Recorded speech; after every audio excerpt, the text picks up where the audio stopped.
I will admit that Mr. Strudelbottom was the role I believe I was born to play.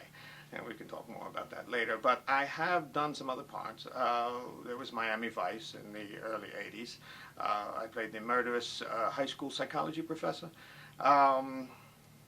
Unfortunately, I got some rather adverse publicity, you know, Mr. Strudelbottom, and then you go to a murderous teacher. A lot of children, I guess, their hearts were broken. And of course, subsequently, because of that, I did a lot of my work in heavy makeup. I was Klaatu, the Klingon, in Voyager, one of the early episodes of Voyager.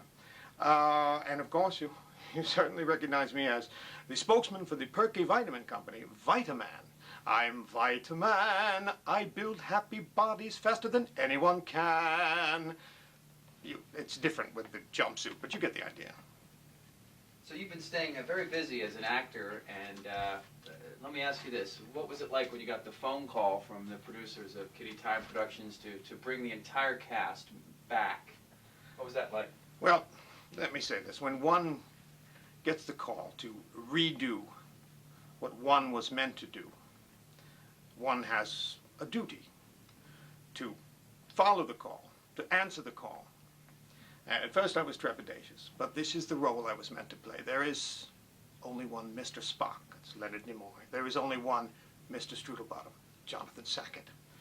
So I had to go, and it's been quite an experience. I live a rather quiet life at this point. Aside from the Vitaman commercials, and I live a very quiet life. I live in upstate Pennsylvania in Bucks County with my partner, Kenneth, my business partner, an agent. We live in a small home, a modest home, in the woods with our two Dobermans, Comedy and Tragedy.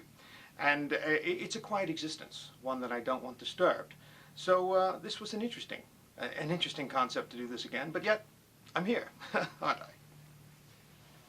Tell me what was one of your favorite episodes of At Home with Mrs. Strudelbottom? Without a doubt, Out to Sea. The one that never aired, actually.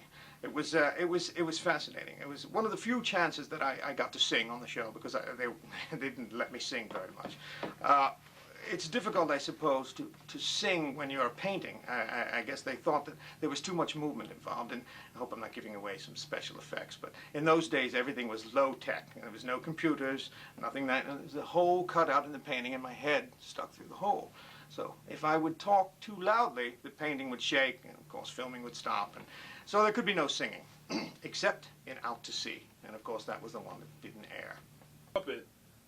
For the show, I mean, they're nobody's kids anymore, but you'll recognize it, and it looks familiar, but, I mean, it's the exact puppet from the show, and I mean, basically, this here, this is like a string, okay?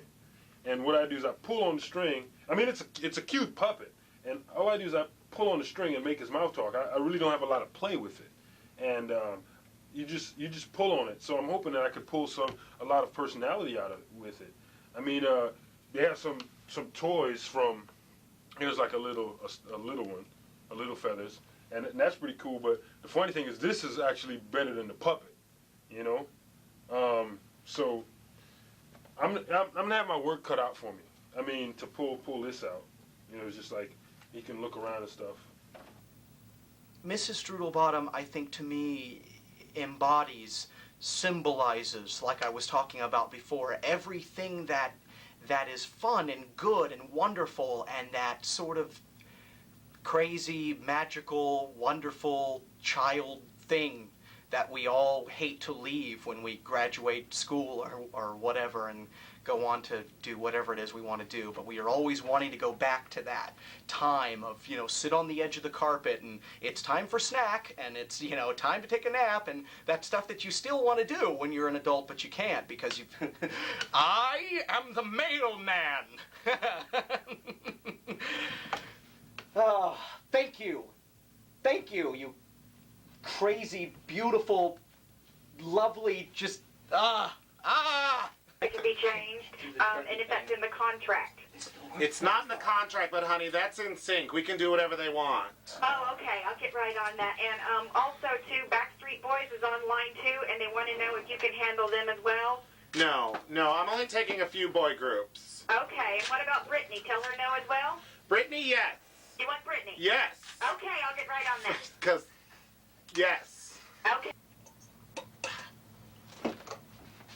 I've been her lawyer for years now. Yet I told her that this whole revival thing was just a big old mistake. And I says to her, I says, it's a big old mistake. And she doesn't want to hear anything about it. Now, I don't know what she's thinking, but I think that the market is completely saturated. I mean, you've got them GD Teletubbies out there with La and Flounty, and then there's a gay one even. And I mean, whatever the fuck they do, they're a gold mine. I mean, the Teletubbies could, pee tubby-tusted, and kids would be running underneath there trying to catch it in their mouths for $1 a drip. So, I'm telling her no, but she's not hearing it. She's not listening. And then you've got, what else is there? They've got the new Zoom review or whatever the fuck, and then you got Sesame Street. You just can't touch that. I mean, let's face it. If you go down to Sesame Street and try to fuck with their market, they'll fuck with you. I heard that Big Bird once rammed somebody up the ass, and it was not pretty. So, I'm talking to her, and then I remember something. Fred Rogers is still out there, and so is that stupid purple dinosaur. Now, they've lasted. The dinosaur, he makes a buttload of money, and Fred Rogers, they're going to put him on life support before they ever, pull a plug on his damn show. And I remember something.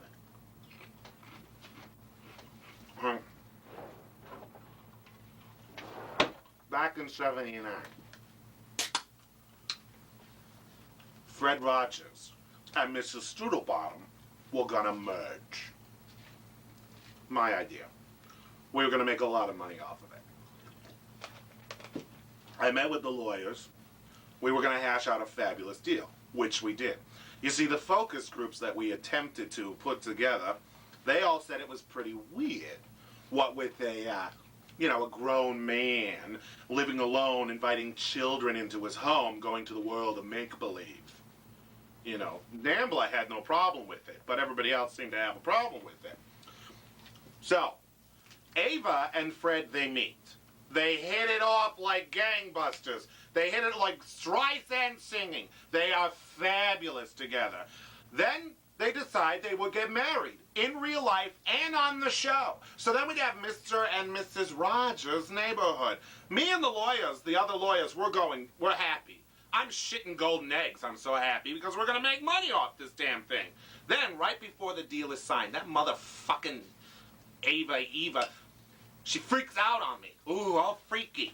Because...